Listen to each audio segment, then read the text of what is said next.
Hi friends, we are back for video number 2. We intended to do this quicker, and we will do that. But we went on vacation and we didn't get to it quite as quickly as we wanted to. So today we want to talk about making the fact that you and your partner are on the same page the number one priority in your relationship. With each other and with your children.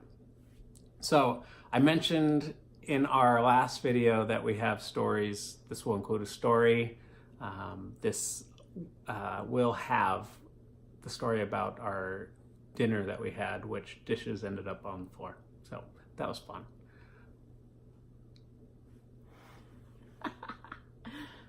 Fun is a relative term, but like Ryan was saying, the number one thing that I think we've learned in being a blended family is that the two parents need to be on the same page with rules, expectations, and responsibilities for the kids before you enforce those with the kids. I think that's the key word, before you enforce them with the kids.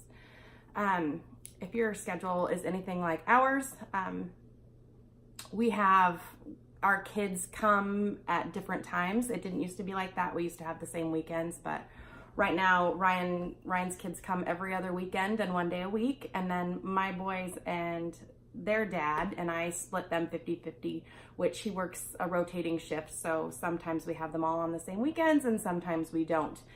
With a schedule like that, it is critical to have the same expectations and rules to provide that stability for them. So that's something we really strive to do in our home. It is not easy, mostly because sometimes the rules that I have set are different than the rules Ryan had set in the past. So now that we're all under one roof and we're trying to come to some agreement on what does that look like for our home, where we also try to incorporate what happens at the other kids' home as well, can be challenging. It can mostly be challenging because we're just different people. So sometimes we just don't agree. That's true. And not only are we different people, but the experiences that we came from in the previous marriages were also very different as well. And we have to relearn how to work with each other and have a home together. So do the kids. One of the things that we learned early on that Lisa and I were very different about was food, preparing meals. Me and my kids came from a house where Melissa and I had made meals, very different meals for different kids, and pretty much it was what they wanted. A lot of times there was 3 different meals for 3 different kids. Lisa's experience was that she or Josh would make dinner, and that was dinner. The kids would eat what was prepared for them. And so when we brought those together, it was a different experience. It was challenging.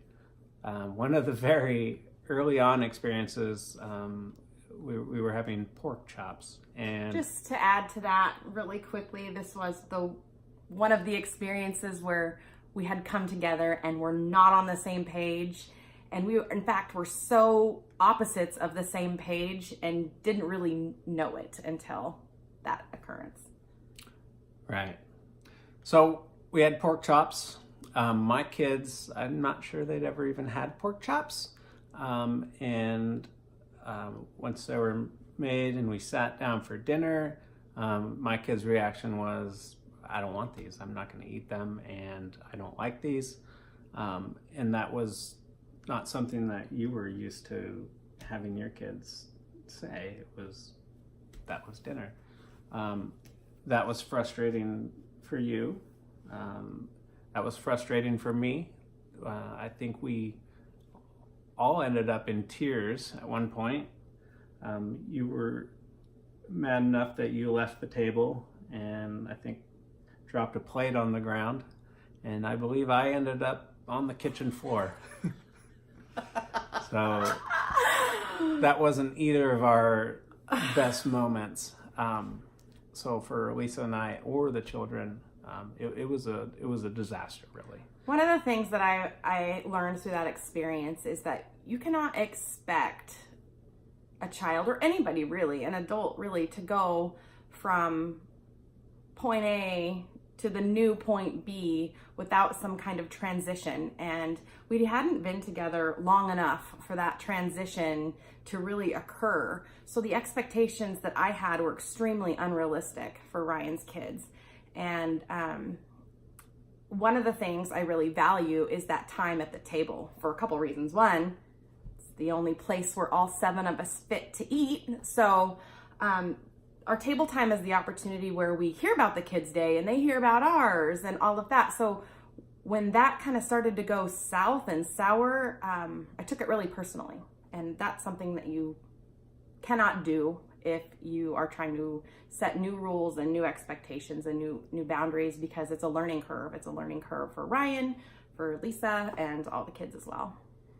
So out of that, like Lisa said, we have been trying very hard to ensure that you and I communicate about a topic away from the children, and be at least on the same page, whether we fully agree with whatever the outcome is or not. There's still situations where we do not think the same. Regardless of how we think, we have to present one message for the children, and we need to make sure we have that message away from them. Even more so with stepchildren, we cannot argue or disagree in front of the children. The children came from situations from previous families that ended up in divorce. Nobody likes that. The children don't like it. I didn't like it. Lisa didn't like it either. We have to make the best out of it. And the way to make the best out of that for the children is to provide a single common message. If we're arguing in front of them, that we have found will take them back to previous times in arguments that Melissa and I had that became scary for them. That it was a traumatic event for the children, and I want to make sure that we don't present that traumatic event back into their head. So that's key in my mind. So the next thing we're going to talk about, not today, but for our next video, is video games. Video games with the kids. We have, with all 4 of them are heavily invested into video games. So we'll talk about what we do with that, how do we set guidelines, how do we set parameters, and what are some of the challenges that we've done with the video games. Yeah, I'm excited about that one. I think almost all families have the video game challenge with kids these days. And I believe that we are learning more and more of the effects of video games and television and electronics have on children when they use them too much for what their brains are able to really digest.